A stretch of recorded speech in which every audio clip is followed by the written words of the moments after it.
ಜಲಿಯನ್ ವಾಲಾಬಾಗ್. ಭಾರತದ ಸ್ವಾತಂತ್ರ್ಯಕ್ಕಾಗಿ ಹೋರಾಡುತ್ತಿರುವ ಸಾವಿರಾರು ಜನರು ಒಂದೆಡೆ ಸೇರಿದ್ದರು. ಆದರೆ ಬ್ರಿಟಿಷರ ಕ್ರೌರ್ಯ ಆ ದಿನ ಇತಿಹಾಸವನ್ನು ರಕ್ತದಲ್ಲಿ ಬರೆದಿತು. ನಮ್ಮ ದೇಶಕ್ಕೆ ಸ್ವಾತಂತ್ರ್ಯ ಬೇಕು. ನಮ್ಮ ಮಕ್ಕಳಿಗೆ ಗುಲಾಮಗಿರಿ ಬೇಡ. ನಾವು ಶಾಂತಿಯುತವಾಗಿ ನಮ್ಮ ಹಕ್ಕನ್ನು ಕೇಳುತ್ತಿದ್ದೇವೆ. ಈ ಸಭೆ ಕಾನೂನು ಬಾಹಿರ. ತಕ್ಷಣವೇ ಚದುರಿ ಹೋಗಿ. ಇದು ನಮ್ಮ ದೇಶ. ನಾವು ಶಾಂತಿಯುತವಾಗಿ ಸಭೆ ನಡೆಸುತ್ತಿದ್ದೇವೆ. Soldiers ready, fire.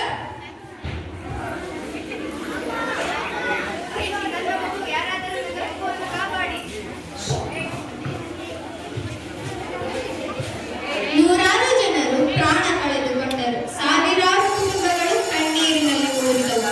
ಆದರೆ ಈ ಘಟನೆಯು ಒಬ್ಬ ಬಾಲಕನ ಮನಸ್ಸಿನಲ್ಲಿ ಕ್ರಾಂತಿಯ ಕಿಡಿಯನ್ನು ಹೊತ್ತಿಸಿತು.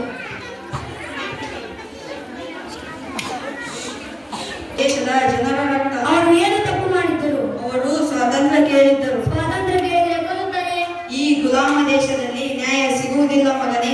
ಈ ಮಣ್ಣು ನನ್ನ ತಾಯಿಯ ರಕ್ತದಿಂದ ಪವಿತ್ರವಾಗಿದೆ. ನಾನು ಪ್ರತಿಜ್ಞೆ ಮಾಡುತ್ತೇನೆ, ನಾನು ದೊಡ್ಡವನಾದ ಮೇಲೆ ನನ್ನ ಭಾರತವನ್ನು ಸ್ವತಂತ್ರಗೊಳಿಸುತ್ತೇನೆ. ನನ್ನ ಜೀವ ಹೋದರೂ ಪರವಾಗಿಲ್ಲ, ಆದರೆ ನನ್ನ ಭಾರತ ಗುಲಾಮವಾಗಿರಬಾರದು. ಮಗನೇ, ಈ ದಾರಿ ತುಂಬಾ ಕಷ್ಟ. ಜೈಲು, ಚಿತ್ರಹಿಂಸೆ, ಸಾವು ಇವೆಲ್ಲ ನಿನ್ನ ಎದುರು ನೋಡುತ್ತಿವೆ. ಅಪ್ಪ, ದೇಶಕ್ಕಾಗಿ ಸಾಯೋಕ್ಕಿಂತ ದೊಡ್ಡ ಜೀವನ ಮತ್ತೊಂದಿಲ್ಲ.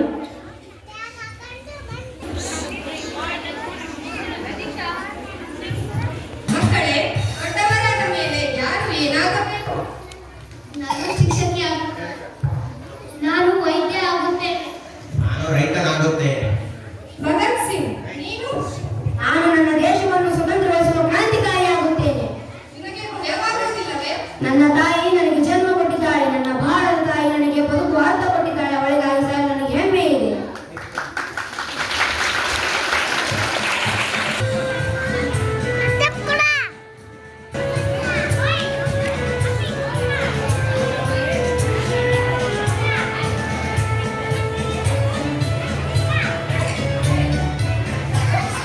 ಸ್ನೇಹಿತರೆ, ದೇಶದಲ್ಲಿ ಮುಂದೆ ಯುವಕರು ಬೇಕು. ನಿಮ್ಮ ಪ್ರಾಣವನ್ನು ದೇಶಕ್ಕಾಗಿ ಕೊಡಲು ಸಿದ್ಧರಿದ್ದೀರಾ? ನನ್ನ ಕೊನೆಯುಳಿಸು ದೇಶಕ್ಕೆ. ನನ್ನ ರಕ್ತದ ಪ್ರತಿಯೊಂದನೆಯೂ ಭಾರತಕ್ಕಾಗಿ. ನಾವು ಹಿಂದೆ ಸರಿಯುವುದಿಲ್ಲ. ಎಂದು ನಾವು ನಮ್ಮ ಕುಟುಂಬಕ್ಕಾಗಿ ಬದುಕುವುದಿಲ್ಲ. ಎಂದು ನಾವು ನಮ್ಮ ಹೆಸರಿಗಾಗಿ ಬದುಕುವುದಿಲ್ಲ. ಎಂದು ಭಾರತ ಮಾತೆಗಾಗಿ ಬದುಕುತ್ತೇವೆ. ನಾವು ಪ್ರತಿಜ್ಞೆ ಮಾಡುತ್ತೇವೆ. ನಮ್ಮ ಕೊನೆಯ ಉಸಿರಿನವರೆಗೂ ಹೋರಾಡುತ್ತೇವೆ. ಭಯ ಪಡುವುದಿಲ್ಲ, ಹಿಂದೆ ಸರಿಯುವುದಿಲ್ಲ. ಅಗತ್ಯವಿದ್ದರೆ ನಮ್ಮ ಪ್ರಾಣವನ್ನು ಅರ್ಪಿಸುತ್ತೇವೆ. ಇನ್ಕಿಲಾಬ್ ಜಿಂದಾಬಾದ್, ಇನ್ಕಿಲಾಬ್ ಜಿಂದಾಬಾದ್. ವಂದೇ ಮಾತರಂ, ವಂದೇ ಮಾತರಂ. ಭಾರತ್ ಮಾತಾ ಕಿ ಜೈ.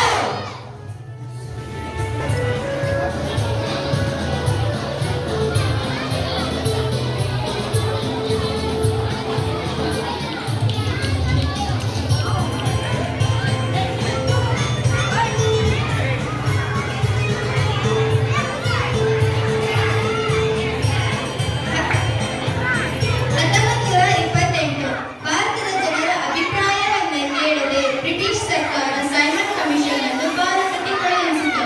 ದೇಶಾದ್ಯಂತ ಒಂದೇ ಘೋಷಣೆ ಮೊಳಗಿತು: ಸೈಮನ್ ಗೋ ಬ್ಯಾಕ್.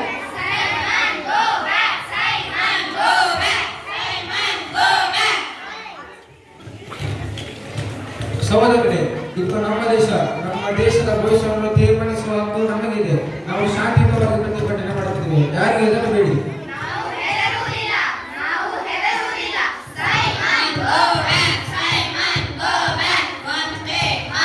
ಸೈಲೆನ್ಸ್! ಈ ಮೆರವಣಿಗೆ ಕಾನೂನು ಬಾಹಿರ. ತಕ್ಷಣವೇ ಚದುರಿ ಹೋಗಿ. ನಾವು ಭಾರತೀಯರು. ಇದು ನಮ್ಮದಲ್ಲ. ನಮ್ಮ ದೇಶದಲ್ಲಿ ನಿಂತು ನಮ್ಮ ಹಕ್ಕನ್ನು ಕೇಳುತ್ತಿದ್ದೇವೆ. ಇದರಲ್ಲಿ ತಪ್ಪೇನು? ನೀವು ಬ್ರಿಟಿಷ್ ಸರ್ಕಾರಕ್ಕೆ ಸವಾಲು ಹಾಕುತ್ತಿದ್ದೀರಾ? ಹೌದು, ಅನ್ಯಾಯದ ವಿರುದ್ಧ ನಿಲ್ಲುವುದು ಪ್ರತಿಯೊಬ್ಬ ಭಾರತೀಯರ ಕರ್ತವ್ಯ. ಪೊಲೀಸರೇ, ಲಾಠಿ ಚಾರ್ಜ್!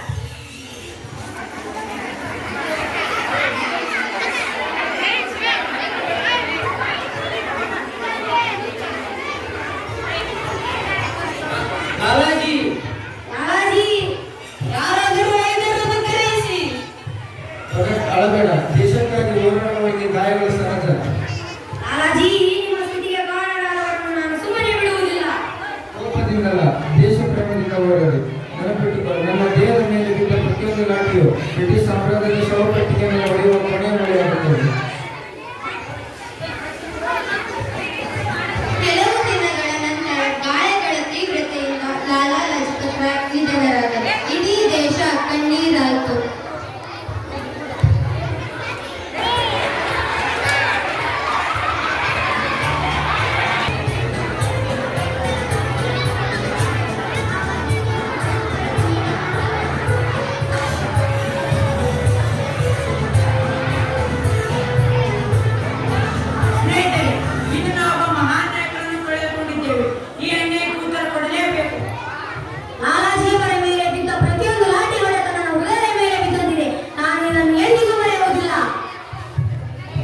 ಭಗತ್, ನಿನ್ನ ನಿರ್ಧಾರವೇನು?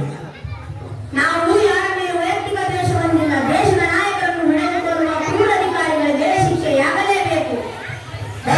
ನಾವು ನಿನ್ನ ಜೊತೆಯಲ್ಲೇ ಇದ್ದೇವೆ. ನಮ್ಮ ಹೋರಾಟ ಪ್ರತಿಕಾರಕ್ಕಾಗಿ ಅಲ್ಲ, ಸ್ವಾತಂತ್ರ್ಯಕ್ಕಾಗಿ. ನೆನಪಿಡಿ, ನಿರಪರಾಧಿಗಳಿಗೆ ಯಾವ ಹಾನಿಯಾಗಲು ನಮ್ಮ ಗುರಿ ದೇಶವನ್ನು ಎಚ್ಚರಿಸುವುದು.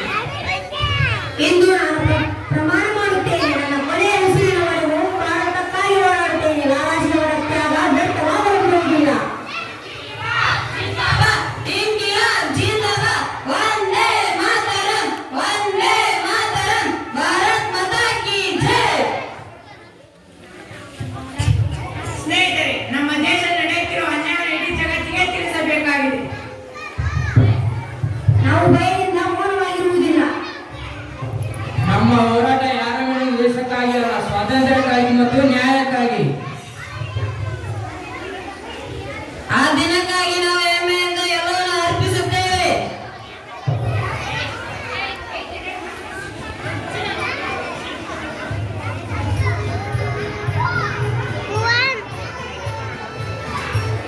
ದೇಶಕ್ಕಾಗಿ ಹೋರಾಡುವವರು ಎಂದಿಗೂ ಒಬ್ಬರೇ ಇರುವುದಿಲ್ಲ. ನಾವು ನಿಮ್ಮ ಜೊತೆಯಲ್ಲಿದ್ದೇವೆ. ನಿಮ್ಮ ಈ ಧೈರ್ಯ ನಮಗೆ ಶಕ್ತಿ ನೀಡುತ್ತದೆ. ದೇಶ ಸೇವೆ ಎಂದರೆ ಶಸ್ತ್ರ ಹಿಡಿಯುವುದಷ್ಟೇ ಅಲ್ಲ, ಒಬ್ಬರನ್ನೊಬ್ಬರು ಕಾಪಾಡುವುದು, ಧೈರ್ಯ ತುಂಬುವುದು ಕೂಡ ದೇಶ ಸೇವೆಯೇ.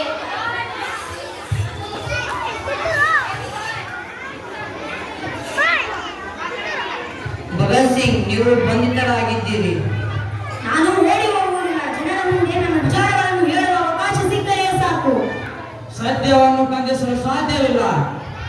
ನಮ್ಮ ಧೈರ್ಯವನ್ನು ಬಂಧಿಸಬಹುದು, ಆದರೆ ನಮ್ಮ ಆಲೋಚನೆಗಳನ್ನಲ್ಲ. ಭಗತ್ ಸಿಂಗ್ ಅವರನ್ನು ಬಂಧಿಸಿದ್ದಾರೆ, ಆದರೆ ಅವರ ಧೈರ್ಯ ನಮ್ಮಲ್ಲಿ ಬದುಕಿದೆ. ಸಹೋದರ ಮತ್ತು ಸಹೋದರಿ, ದೇಶವನ್ನು ಪ್ರೀತಿಸುವುದು ನಮ್ಮ ಕರ್ತವ್ಯ. ಎಲ್ಲರೂ ಒಗ್ಗಟ್ಟಾಗಿ ಬಾಳಿರಿ, ಶಿಕ್ಷಣ ಪಡೆಯಿರಿ, ಅನ್ಯಾಯದ ವಿರುದ್ಧ ಧೈರ್ಯವಾಗಿ ನಿಲ್ಲಿರಿ.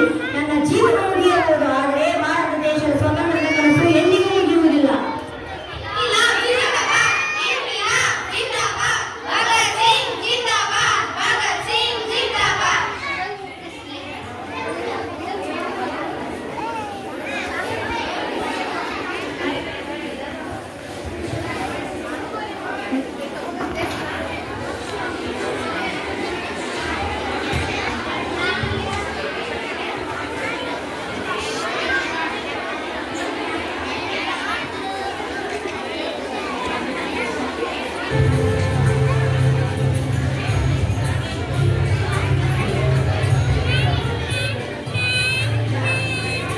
ರಾಜ್ಗುರು ಮತ್ತು ಸುಖದೇವ್ ಅವರನ್ನು ನ್ಯಾಯಾಲಯಕ್ಕೆ ಕರೆತರಲಾಯಿತು.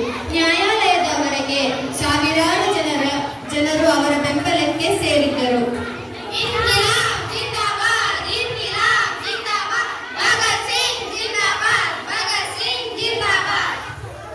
ನ್ಯಾಯಾಲಯದಲ್ಲಿ ಶಾಂತಿ ಕಾಪಾಡಿ. ಭಗತ್ ಸಿಂಗ್, ನೀವು ಬ್ರಿಟಿಷ್ ಸರ್ಕಾರದ ವಿರುದ್ಧ ಸಂಚು ನಡೆಸಿರುವ ಆರೋಪವಿದೆ. ಇದರ ಬಗ್ಗೆ ನೀವು ಏನು ಹೇಳಲು ಬಯಸುತ್ತೀರಾ?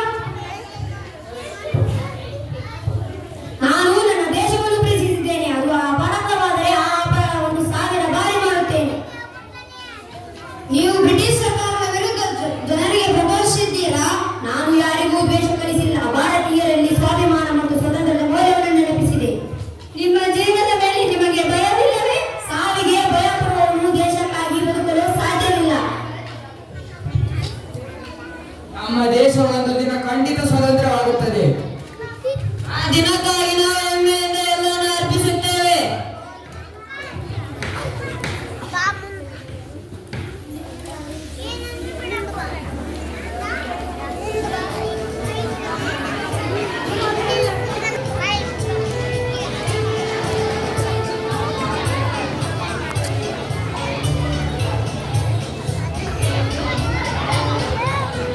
ಭಗತ್ ಸಿಂಗ್, ನಿಮ್ಮ ತಾಯಿ ನಿಮ್ಮನ್ನು ಭೇಟಿಯಾಗಲು ಬಂದಿದ್ದಾರೆ. ಅವರನ್ನು ಒಳಗೆ ಕರೆಸಿ.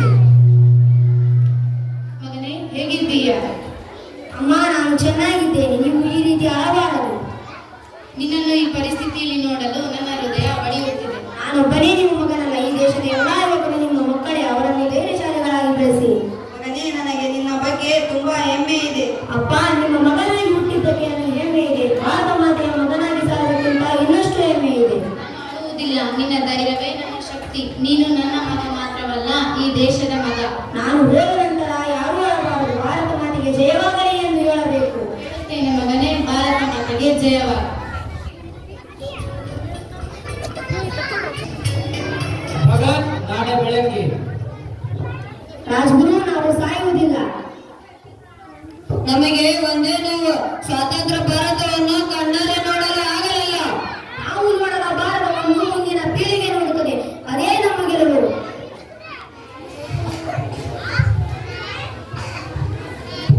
ಭಗತ್ ಸಿಂಗ್, ಸಮಯ ಬಂದಿದೆ. ಒಂದು ನಿಮಿಷ. ಕೊನೆಯ ಪುಟ ಮುಚ್ಚುವಂತೆ ನನ್ನ ಈ ಜೀವನದ ಒಂದು ಮೊದಲ ಅಧ್ಯಾಯವನ್ನು ಮುಗಿಸಿದ್ದೇನೆ. ಆದರೆ ಭಾರತದ ಸ್ವತಂತ್ರದ ಅಧ್ಯಾಯ ಈಗ ಆರಂಭವಾಗುತ್ತದೆ. ಭಗತ್ ಸಿಂಗ್, ನಿಮಗೆ ಕೊನೆಯ ಆಸೆ ಏನಾದರೂ ಇದೆಯೇ? ಹೌದು, ನನ್ನ ದೇಶದ ಎಲ್ಲ ಯುವಕರು ಭಯವಿಲ್ಲದೆ ಬದುಕಲು, ಎಲ್ಲರೂ ಶಿಕ್ಷಣ ಪಡೆಯಲಿ. ಅದೇ ನನ್ನ ಕೊನೆಯ ಆಸೆ.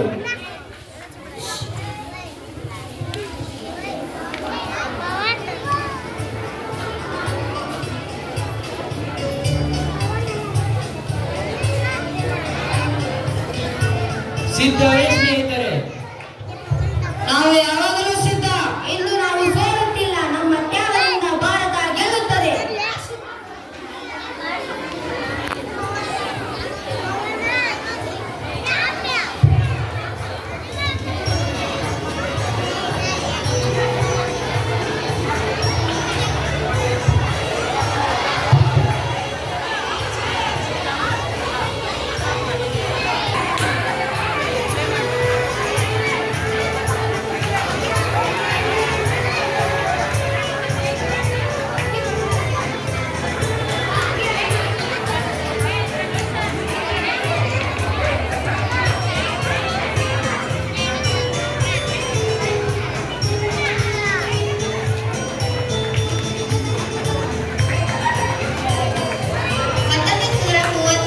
ಮಾರ್ಚ್ 23ರಂದು ಭಗತ್ ಸಿಂಗ್, ರಾಜ್ಗುರು ಮತ್ತು ಸುಖದೇವ್ ಅವರು ತಮ್ಮ ಅಮೂಲ್ಯ ಜೀವವನ್ನು ದೇಶಕ್ಕಾಗಿ ಅರ್ಪಿಸಿದರು. ಅವರ ತ್ಯಾಗ ಕೇವಲ ಇತಿಹಾಸವಲ್ಲ, ಅದು ಪ್ರತಿಯೊಬ್ಬ ಭಾರತೀಯನ ಕರ್ತವ್ಯ.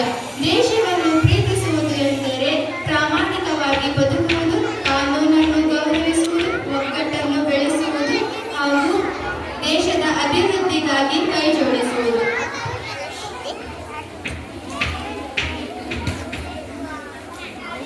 ಇಂತಿಲ